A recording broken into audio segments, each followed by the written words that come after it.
Okay, everybody, today is March 19, Wednesday, 2014, and this is Eric Murakami from Spokane, Washington. I have Eric Dollard on the line from his EPD labs down in the desert of Nevada, and today we'll be doing a little Q&A session on some stuff asked at Facebook, some questions about evolution that were posted in a forum, and maybe a few technical things that were talked about in the thread, in the Eric Dollard thread. One thing I do want to mention before going on to a couple other comments and moving into the forum is that recently with the successful Indiegogo campaign for the Advanced Seismic Warning System, I want to let everybody know that some of the money has finally made it into the account at EPD Labs. And was it yesterday or just a couple days ago that you were finally able to take a $10,000 check down to an office and pay for the $10,000 bond? Yes, the bond's been paid. The government has its surety bond or whatever they call it, but we won't leave a mess, or we'll do what we claim we're going to do. So we now have we basically have our antenna field and everything is authorized, and we are authorized to proceed to construct our system. Yeah, it's been quite a journey to get to that point, and I want to let everybody know that today in the mail I'm going to be sending a list of all the contributors to the Indiegogo campaign and the contributors who donated directly to PayPal, so that Eric will be able to start writing letters and we can fulfill all the perks. And so, it's just a matter of logistics of getting all this squared away, getting the stuff to Eric, because he doesn't have a computer, so he can't just email it, and we had to wait until the money was finally deposited from the campaign. So if you are wondering what is happening with the perks, it's in the process. We just got to pick out a photograph. Some people are going to be getting an autograph photo from Eric, and some are going to be handwritten letters. I think 2 people are going to be coming to the conference, and we'll be having breakfast with Eric on one of the mornings, and so all of those perks will be honored. Let's see. Okay, so the first thing I want to say is a couple days ago you had done an interview with Sherry Montgomery with the intellectualradio.com, and there's a Groovy People radio show, and I think the shows are on Wednesday, which is yesterday. I couldn't find a link, so I'll ask her for it. If you're listening to this right now, Eric did do an interview with her, and the discussion was going to be about numbers and astrology and that kind of stuff, considering a lot of the current events going on these days. But instead, I guess she actually wanted to talk mostly about a lot of the, the harassment and defamation and that kind of thing. Is that pretty much what that show is about? Right. Okay. So as soon as I get that link, I'll be posting, and that'll be going out on your mailing list. Okay. And I just want to mention, if you happen to be listening to this, that also recently Eric did a interview with Derek from Truth Seeker Music. And if you go to Eric's YouTube channel, which you can find easily by going to ericpdollard.com, and you'll see a YouTube link either in the left column or top right corner. And there's an interview on the supernatural power of music. That's getting a lot of really good positive feedback from everybody watching that. Quite a few views between all the different places where that's uploaded. So if you haven't heard that yet, I definitely recommend go listening to that. Let's see, this is from Jessica Gilbert. Would like to buy Lone Pine Writings in paper, book, form, and not ebook. Could you send me a link?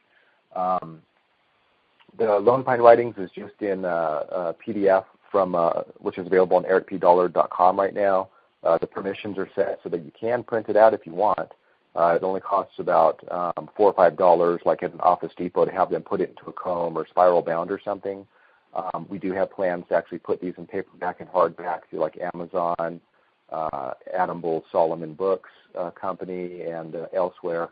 It's going to be a little bit before we're going to be able to get to that, but that is in the works. So right now, you are free to print it out and get it bound yourself if you'd like. Question from Josh. first statement. Just waiting for this to be pulled up here. Dear Mr. Dollard, I'm a young engineer from Sacramento studying electrical and mechanical engineering as well as physics and philosophy. I'm currently reading Lone Pine Writings 1 and 2 that I purchased from your website. It's absolutely genius. I'm soon turning 18 in a couple months, and it would be an honor if I could be mentored by the legendary Eric Dollard. I have a lot of insight on the work of Tesla, and you and I try to tell friends and teachers about longitudinal dielectricity, golden ratio dielectric fields, and the creation of mini stars and galaxies and light bulbs. My teachers are impressed until I talk about the faster-than-light theory. Then they stop and ignore me, saying it's impossible. I'd be honored if you would let me work with you. Please write back. Thank you. Okay, so if you're listening, Josh, if you go to ericpdollard.com in the top left corner, you'll see a Lone Pine address in California for Eric. And if you write a letter and mail it there, that will go directly to Eric, and he can respond back with any questions, or respond to your questions. So I guess that was mostly just a statement, but the question he has is also, have you heard of Edward Leeds Skolnin, who built Coral Castle, and if so, what do you think about his theory on magnetism and electricity?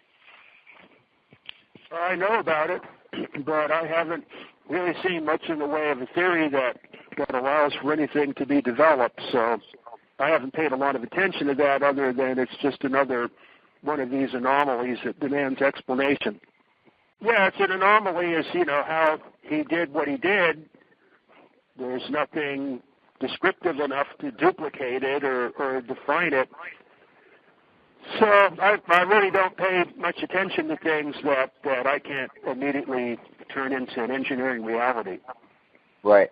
Yeah, so basically, I don't really pay much attention to any of that kind of stuff because I can't build anything out of it. It doesn't really lead to any greater insight on what kind of phenomena I'm dealing with electricity and all that. It still remains a big mystery. Okay, this is from Alan Rosser. Hi, Eric. Good to meet you, mate. I appreciate the distinct differences between the Hertzian EM wave that is recognized standard and the longitudinal waves of Tesla, and to a degree from a technical angle, the standing wave scenario that underlies the Alexanderson system. I get what it is that you're saying in regards to the superiority of the utilization of the two latter systems versus the limited functionality of the transverse wave. And this makes perfect sense to me. It's on that page he has on the electric universe theory. Okay, transverse waves. Okay, I have a couple of other observations I think relevant to you that I would like to share at a later date, if that's okay. Alan, if you're listening to this, you can go to ericpdollard.com, and if you want to correspond with Eric directly on these theories and different stuff regarding your work and Eric's work, can send him a letter directly to his Lone Pine address. That's the best way to converse with him on these matters. We're not really set up to where I can actually show him your Facebook page and go through the references and stuff. And if anybody else, has questions like this where Eric's not going to be able to be in front of the computer, which is going to be the case most of the time, it's best to just, send him a letter. Okay, this is from somebody named Steven. Mr. Dollard would like to know if you need any supplies or anything I can send you. Please don't hesitate to let me know. I got your back, man. Okay, Stephen, also you could write Eric a letter and, mention what kind of supplies and stuff that you do have available that you might be able to support Eric and EPD Labs with. Or if you email me a list of that or send me a private message through Facebook, then next time I talk to Eric on the phone, I can go over that with him to see if there's anything that you have that might be able to help him out. Appreciate the offer. Okay, this is from Dennis McGuire. Okay, Eric, I'd like to learn the true nature of electricity. Where do I start? What would be the first book to read, and where do I go from there? I feel it's the most important field to preserve in our society and the most overlooked. I loved electromagnetism and feel many good things would stem from it if only the truer inner workings of it were more understood. Thank you, and never stop pushing for a greater good. So what would you recommend as being the bare basic first book for anybody to start? Well, that's a good question, because it's all a matter of how much previous knowledge you have in mathematics and basic electrical theory. At that point, usually you go right from there to the works of Steinmetz and Kennelly. Steinmetz and Kennelly. Now, what is the name? What is the name of each book? Like if you just picked one book from each of them. Well,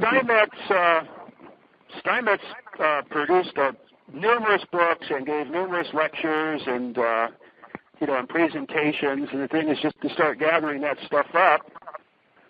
Kennelly also was another one of these engineering mathematicians that took all the complications and simplified it down to basic form. All of his books are basic, easy to understand, assuming that you understand the mathematics. So before trying to engage in understanding electricity, it's really important that you have a good understanding of algebra. That would be essential. Okay. As far as the rudiments go, there really isn't anything. So the Lone Pine writings was an attempt to lay the rudimentary principles of the theory down. A lot of it is you have to start experimenting. The thing to do is to go back and read the writings of Faraday and people like him and start duplicating his experiments. Mainly focus on the experimenters and not the people that would get you involved in all these complicated mathematical theories that just ended up giving us relativity and that kind of mess. So Tesla's writings are instructive, and there's a lot of experiments that can be done there. There's a person by the name of Dr. Liban who has written a couple of books. I think one's The Evolution of Matter, the other one's The Evolution of Force. They're very experimental. The work of J Thomson called Electricity and Matter is based heavily on experiment, and it's easy to understand. That's a good start right there. J Thomson. Yeah, J Thomson, his book Electricity and Matter. Yeah, I think, and if you go to archive.org and you type in J Thomson, Electricity and Matter, you should be able to download the PDF for free. A lot of those old books, the copyrights are expired, and so it's, pretty much free downloads, no problem. And, Electricity and Matter by Thomson, and Impulses, Waves, and Discharges by Steinmetz, and the Hyperbolic Functions as Applied to Electrical Engineering by Kennelly. Those are three good books to start with. If you don't understand the math or the words in there, then you're kind of on your own to go back and learn those basics before you start on the books. It's not really a subject for the beginner.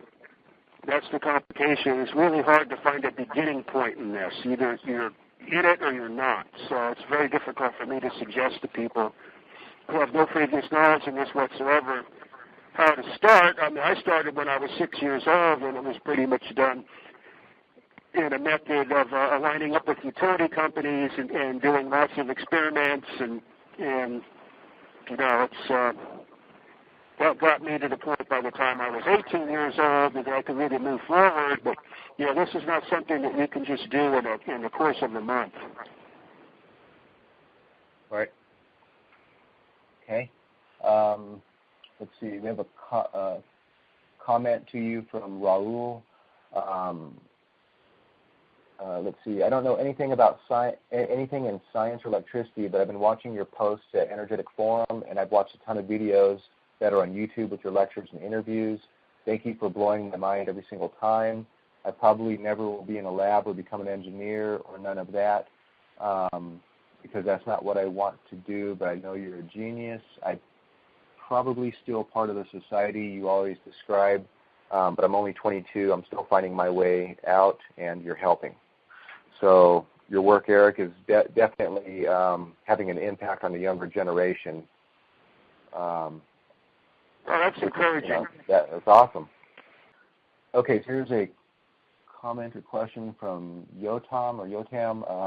Hi again, Eric Dollard. I realize you must be backlogged with questions. Nevertheless, I ran into something very recently which I thought might be of interest, and I'd love to hear your feedback if you find it relevant or legitimate to study. Okay, so this is a grid map, and it looks like Bruce Cathy. Do you want to spend a moment and just mention about your insight on the Earth grid?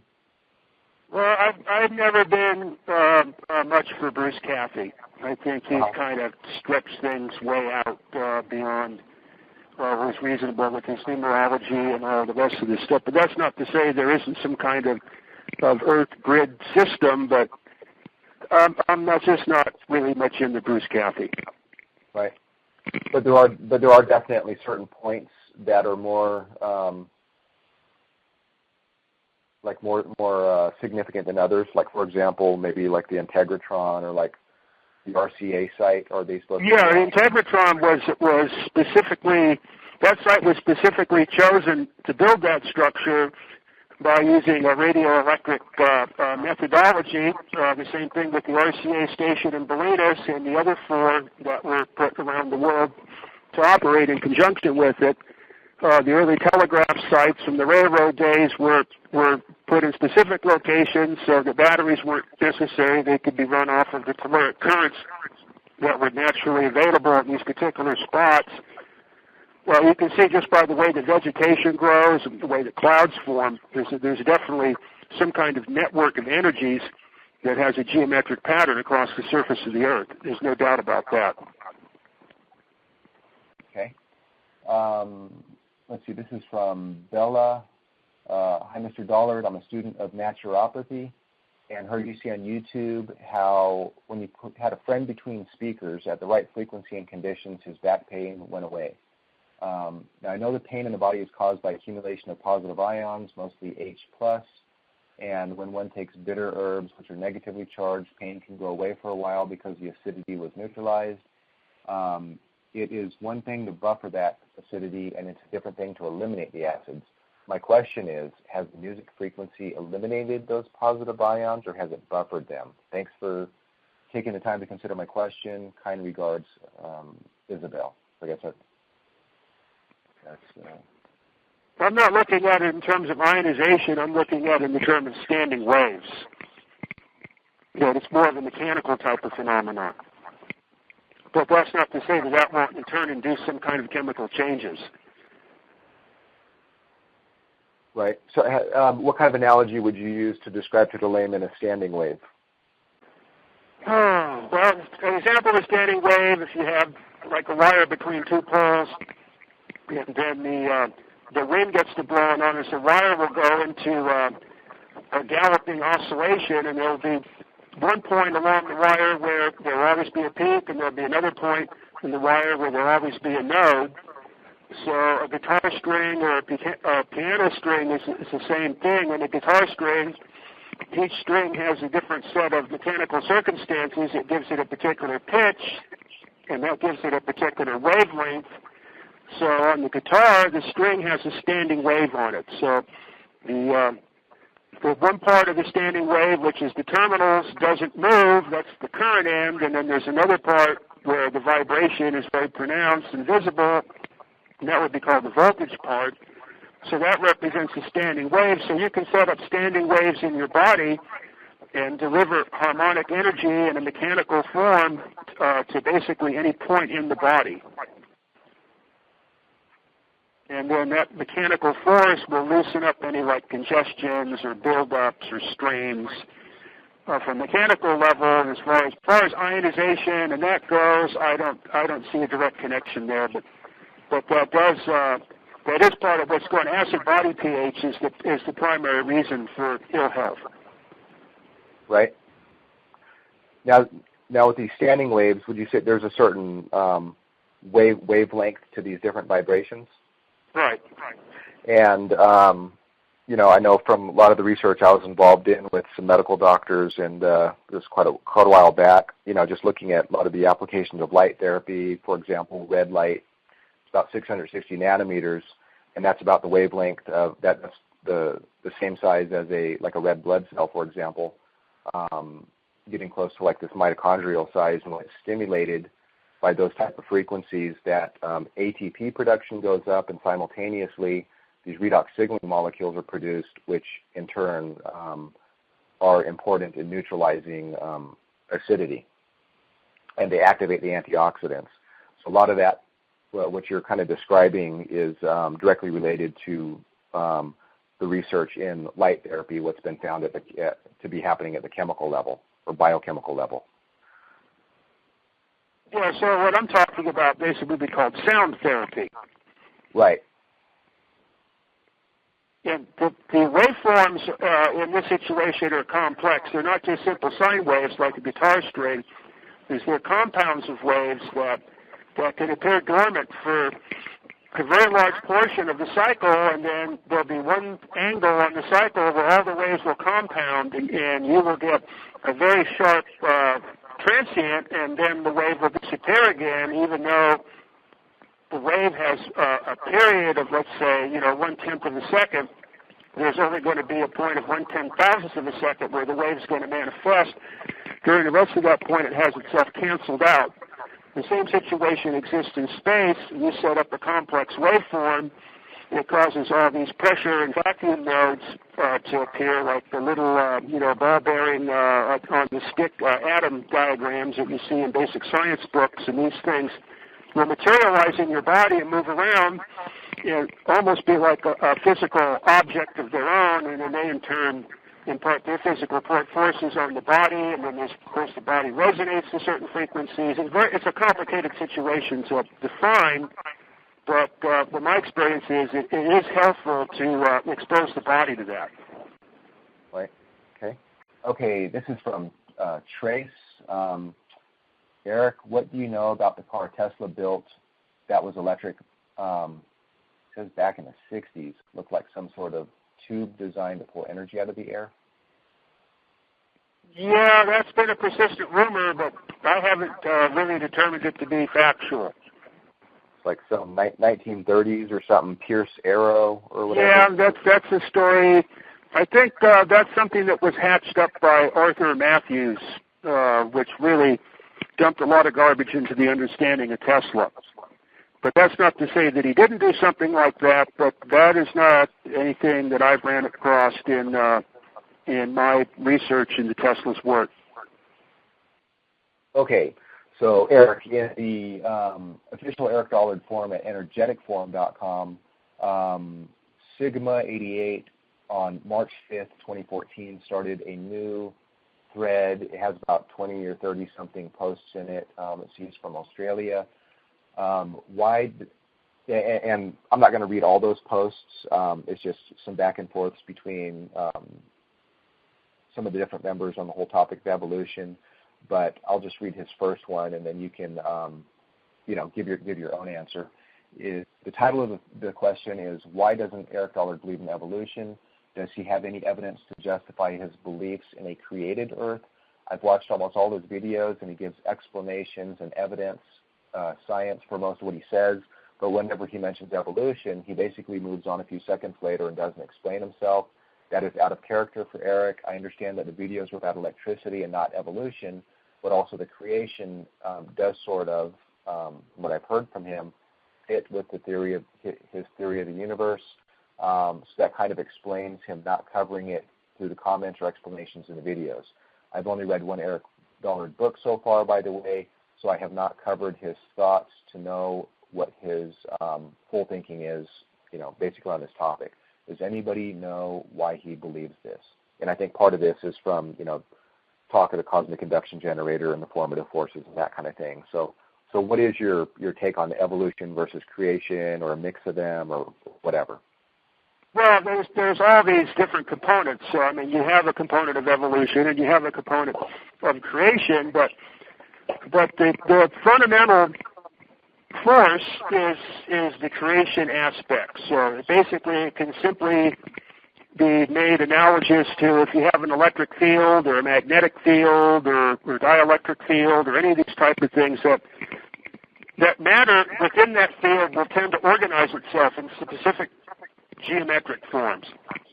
Example is iron filings around the bar magnet from the Faraday days and things that you used to learn in school years ago when you used to be able to learn things in school. I don't think any students ever see any of that now or even know about it, but at any rate, that's basically an example of the formative forces acting on an etheric medium, which in this case is made an analog of a model by the iron filings, which of course are a material medium. So basically, the living objects are like the iron filings, is their constituent parts or their cells or atoms or however you want to look at it, are polarized by these electric forces, and that's what gives everything its specific shape. And the fact that there's an underlying force behind the whole thing is why organic forms are based on a golden ratio proportionality. So it's actually a pretty easy concept to understand. It's a matter simply of induction and polarization. I came about this understanding, well, I'm predisposed to the religious view anyway because I come from a highly religious background, priests and monks and nuns and all that for 800 years. But, of course, as a science student, evolution was made prominent in my mind. But then when I started doing my high-frequency research out at RCA with plasma tubes, and at the same time was reading a book by Wilhelm Reich called Cosmic Superimposition, and at that point, when I had a galactic form appear inside of a light bulb in a highly organized manner, then at that point I was convinced in creationism. Right. So you do acknowledge evolution is happening, yet it's guided by these creative forces that are intrinsic within the ether, or yeah. This in my last the 4-quadrant representation of electricity presentation I gave. I got very heavily into the ether and the formative forces and the archetype. So in that video, I'm laying the groundwork for that concept. But the objective there was with the understanding of the Tesla rotating magnetic field and how its motors and generators work and the numerological conditions that describe it. It wasn't strictly directed at the formative forces themselves or that particular topic. But I did lay the groundwork for it there, and I would recommend finding the book by Wilhelm Reich called Cosmic Superimposition and read it. Okay, so for the presentation from last conference that Eric mentioned about going into the formative forces is the 4-quadrant representation of electricity. It's in video and book form. To support Eric's work, go to ericpdollard.com. In the right side, you can scroll down until you see the cover for it. And when you click on that, you can either get the video, the recording of the presentation that Eric gave, or a copy of the book, or you can get both. And that's what Eric is referring to. Let's see. Before I get into anything in the forum, I'd just like to mention that if you'd like to meet Eric personally and learn more about his work, he will be at the 2014 Energy Science and Technology Conference. Website for that is energyscienceconference.com. That's energyscienceconference.com. It's going to be at the last weekend of June of this year, the last Thursday, Friday, and Saturday. The last Friday, Saturday, and Sunday. Eric is going to be the keynote speaker on Sunday. We'll be finishing off the conference, and then there'll be a kind of like a open discussion panel moderated by Gene Manning. So all the speakers will be taking part in that. And Eric's talk is going to be on the extraluminal transmission systems of Tesla and Alexanderson. And John Polakowski will also have his cosmic induction generator there. He'll be doing a presentation on that, doing demos, and also Eric will be doing some demonstrations on it and explaining how that ties in with his presentation. So that'll be a rare opportunity because I don't know that has actually ever been anything like that's been demonstrated to the public before, has it? I gave quite a demonstration in Colorado on a lot of this stuff, which immediately got suppressed, so nobody can get any copies of it. The one copy I did have was stolen by AZAB when they came here to the building last April, so no one will ever see that again. Like I say, these people are the active suppression agents. But this, as far as the configuration being turned into the cosmic induction generator from the transmission system that I put together in Colorado, this will be something unique. Okay. Now that Colorado conference, was that like the some Tesla conference, or was it? That was the U.S. Psychotronics Association. The presentation was promptly suppressed. I gave one the following year to International Tesla Society on the Steinmetz theory of the hysteresis of the ether. That was promptly suppressed. I gave 5 presentations to the San Francisco Tesla Society, an introductory one to kind of give a popular overview of what I'm into, and then I gave a second one that laid the historical and theoretical groundwork for what I'm working on, and then 2 more followed that, basically getting down to the meat of the matter and describing the Alexanderson, Tesla, and Marconi installation in Bolinas and related facilities at other places and how all that connected together.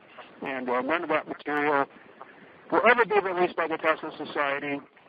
When Azab was here, he stole the only copy I had of the second one, which was like a 4.5-hour presentation on the history and theories. That's gone. Also, the classified video documentation of the Lansing installation before it's destroyed, he stole that too.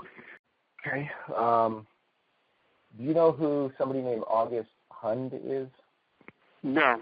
Some German mathematician or something. I was looking at some of these comments in the forum about Versor operators and that kind of stuff. So what was that name again?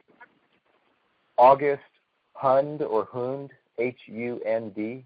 No, that one I haven't heard of. Okay, what is your comment on this? This person, Tenaus. I'm sure when Eric is speaking of versors, he isn't talking about actual versors, which were used in the late 19th century and were an algebraic form of quaternions, which aren't used today in any respect, or used in electromagnetism for that matter. Instead, Eric is once again confused by terms and definitions. He's actually talking about phasors, a method which Steinmetz pioneered and a method still often used today. With all Eric's praise of Steinmetz, one would think he would realize what we call this math. Well, it sounds pretty backwards. So, I mean, I pretty much presented my ideas on the versor algebra. Steinmetz actually kind of misused it. We have to pretty much go back to the work of Alexander McFarlane to understand how I'm applying the situation, and then take that from McFarlane to Kennelly, and of course, Steinmetz's application. And then it gets into a more modern mathematical theory of alternating current called symmetrical components. So this is basically how I'm presenting the versor situation. I would say that my definition of versor matches McFarlane's closely and is pretty much exactly as what Arthur Kennelly viewed it as. And if you think it's something different and you don't like it, well, then use something else. Okay, fair enough. What about this statement that Eric has made the same mistake with his definition of dielectric, since before Maxwell, we've defined generally a dielectric as a material which is easily polarized by an electric field. Eric, however, only listens to Steinmetz and thinks a dielectric is what modern physics calls the electric field. In fact, he is so bigoted about his belief he ignores Heaviside, Maxwell, Tesla, and others' use of electric field, most of whom made much greater contributions to electromagnetism and theory than Steinmetz.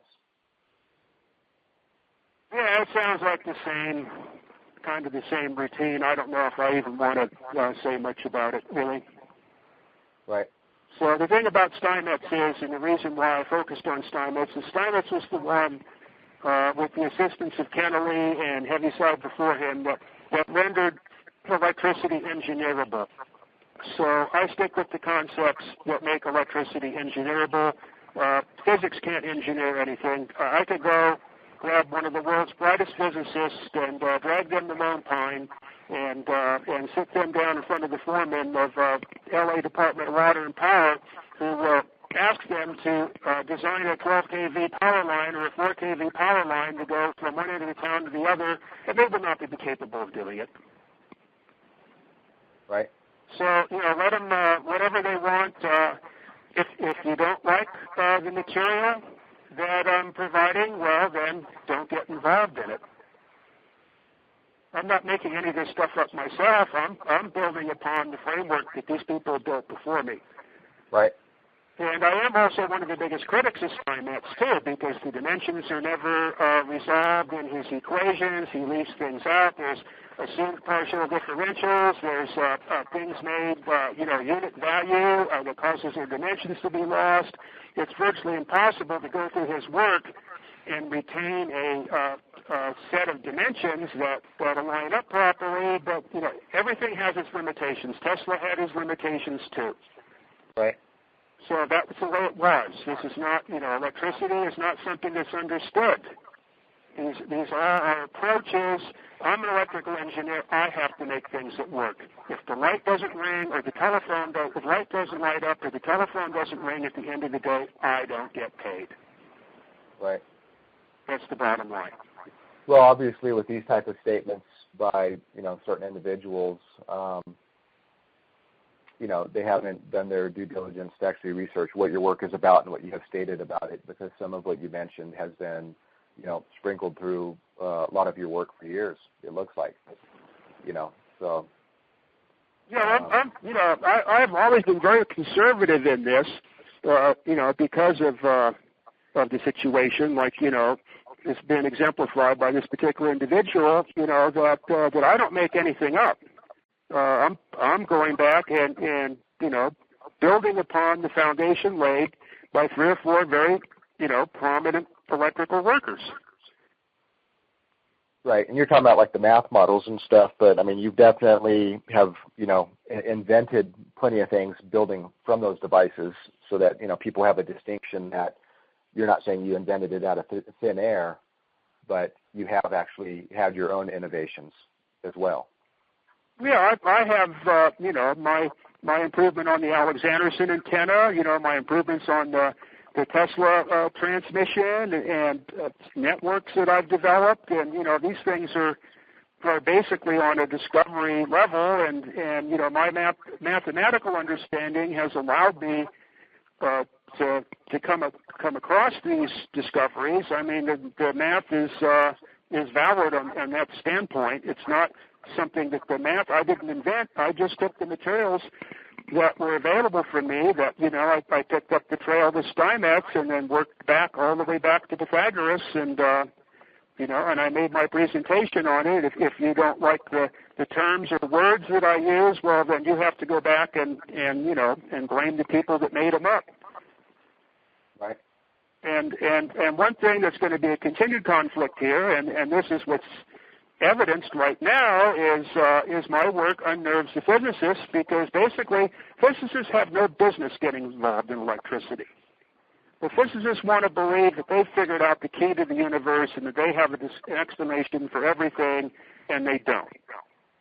Their efforts are best to build weapons of mass destruction for the government, and they really have little other use in society.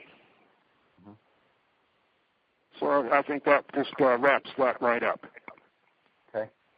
Well, I think we can just end there. There's a lot of technical discussion about the math and stuff like that I wouldn't do it justice, relaying it. Well, that's right. Especially people, if people write me my general delivery address, sure. And, sometimes if the stuff is sometimes so basic that you could get it out of, a boy's book of electricity, then I'm not going to answer it, or if it's too absurd, I'm not going to answer it because, I do get a lot of letters. And it does take me a couple of days. I enjoy doing it, but the thing is when I laid the groundwork for this in the beginning with those symbolic representation papers that I wrote, back in the days, of the shipyard and previous to that when I lived on the street, there's about 50 references in there. Mm-hmm. And those references can all be gone back to. So if anybody wants to to arrive at the understanding that I've arrived at, you can go back to all those references and you can spend the decades like I did hashing it all out, trying to get somewhere with it. Well, I'd just like to say to, this particular individual, Tenhouse, with his... Oh, that guy again, Tetanus. Yeah. Oh, Tetanus is back. Oh, yes, he is a physics zealot. That guy is so overt that I published a series of writings which have finally been collected on why, with the change in situation at the Wardenclyffe site in New York, that Tesla's transmitter would never be allowed to be built, which has turned out to be true. Right. It's a rather lengthy writing that described specifically what the forces are against this, name, rank, and serial number, and Tetanus's original diatribe was so overt that I actually use it as an example. I'm glad that he did that for me, to show the mental pathology of these people and the fanaticism. It was stunning. So yeah, I don't really, I don't even want to answer those people's questions or talk to them. There's no point in it. There seems to be plenty of other people around that are looking at it the other way. Also with my imaginary number and versor theory, it's going somewhere, and I have a whole new book coming out on the subject right now. Right. That I found quite exciting to produce. I learned quite a bit from it for myself, trying to get this polyphase map thing hatched out, because the theoretical basis for it has never really been established. Yet everybody's out there using it, and they're using it incorrectly, and they don't know how to make the transformation from delta to Y connections, and they don't know how to do it for higher order systems. At any rate, I just produced quite a book on that. Yeah, and some of these people, well, not some, almost everyone who, make these claims and try to debunk everything, they're always doing it anonymously, and they don't have the guts to put their name to it so that we can see who's making these statements. But well, maybe what they should do is they should in turn write their own papers and books on the subject,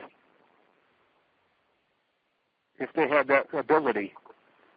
That's the way it used to be. Right now, in preparing for my upcoming presentation, is I always start any new major presentation off by reading E.T. Whittaker's book called The History and Theories of the Ether and Electricity. And it's nothing but conflict the whole way.